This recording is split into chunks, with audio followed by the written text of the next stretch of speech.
का कहर जारी है।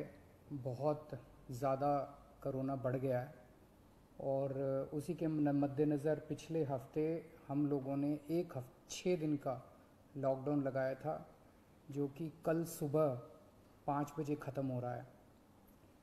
जिस तरह से तेज़ी से केसेस बढ़ रहे हैं दिल्ली के अंदर, उसको देखते हुए ये लॉकडाउन लगाना बहुत ज़रूरी हो गया था। ये एक तरह से आखिरी हथियार है कोरोना के से डील करने के लिए, लेकिन जिस तरह से केसेस बढ़ रहे थे ये आखिरी हथियार इस्तेमाल करना ज़रूरी हो गया था। लेकिन अभी भी कोरोना का कहर जारी है और कोरोना कम नहीं हो रहा। तो इसीलिए उसके मद्देनज़र कई लोगों के भी, जनता के बीच में भी जब हम लोगों ने बात करने की कोशिश की, सबका मत यही है कि लॉकडाउन को भी और बढ़ाना चाहिए।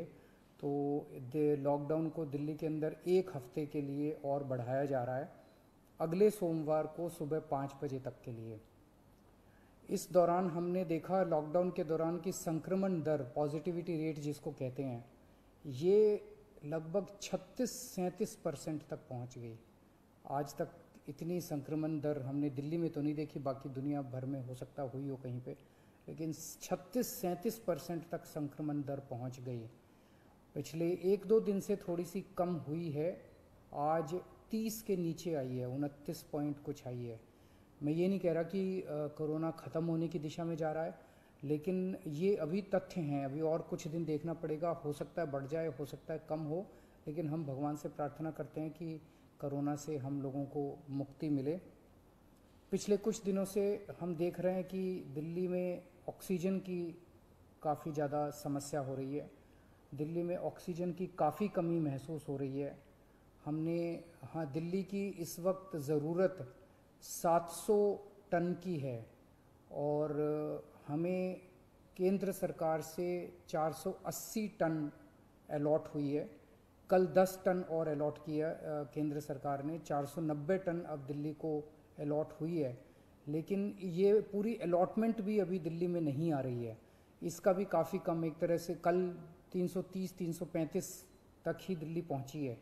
तो 700 टन की ज़रूरत है इतने कोरोना की महामारी में, उसके मुकाबले में 330-335 ही पहुंच रही है। ये दिल्ली जो ऑक्सीजन की कमी है, दिल्ली के अंदर ऑक्सीजन पहुंच नहीं रही है, जगह जगह से जो ऑक्सीजन आनी है, ये एक बहुत बड़ा कारण है जो ऑक्सीजन की कमी जगह जगह अस्पतालों में महसूस हो रही है। लेकिन हमारे ऑफिसर्स, हमारे सभी मंत्रीगण, हमारे सभी लोग रात रात भर पिछले कुछ दिनों में, जब से ऑक्सीजन की कमी हुई है, एक एक अस्पताल जहाँ जहाँ कमी है वहाँ सप्लायर से, मैन्युफैक्चरर से, ट्रक ड्राइवर से जो लेके आ रहा है उससे फ़ोन कर करके कोशिश कर रहे हैं कि समय पे अस्पताल में पहुँचे। मैं ये नहीं कहूँगा कि सारी कोशिशें कामयाब रही, कई जगह फेल भी हुए हम लोग, और कई जगह हम समय पे ऑक्सीजन पहुंचाने में हमारी टीम कामयाब भी हुई। तो सबसे पहले तो मैं उनको जो रात रात भर काम करके और अस्पतालों तक ऑक्सीजन पहुंचाने की जो लोग भी कोशिश कर रहे हैं, उन सबका मैं धन्यवाद करना चाहता हूं कि इतने मुश्किल समय में इतनी मेहनत कर रहे हैं। क्योंकि ऑक्सीजन इतनी इस वक्त कीमती है, इतनी कम है, तो उसका मैनेजमेंट करना बहुत ज़रूरी है। तो उसको मैनेजमेंट करने के लिए भी अब कल से ठोस कदम उठाना चालू किया। हमने एक वो पोर्टल टाइप बनाया है और ऑर्डर जारी कर दिए गए हैं, जिसमें हर 2-2 घंटे में मैन्युफैक्चरर से लेके और अस्पताल तक, एंड यूज़र तक, हर एक को 2-2 घंटे के अंदर अपनी ऑक्सीजन की पोजीशन बतानी पड़ेगी। कि मैन्युफैक्चरर को बताना पड़ेगा कि पिछले 2 घंटे के अंदर कितने ट्रक उसके निकले, सप्लायर को बताना पड़ेगा कि कितने ट्रक उसके दिल्ली के अंदर, दिल्ली की तरफ जा रहे हैं, अस्पतालों को बताना पड़ेगा कि पिछले 2 घंटे में कितनी इस्तेमाल हो गई, कितने घंटे की और बच गई। ये सारी चीज़ें ताकि दिल्ली सरकार को पता रहे कि कहाँ कमी आने वाली है।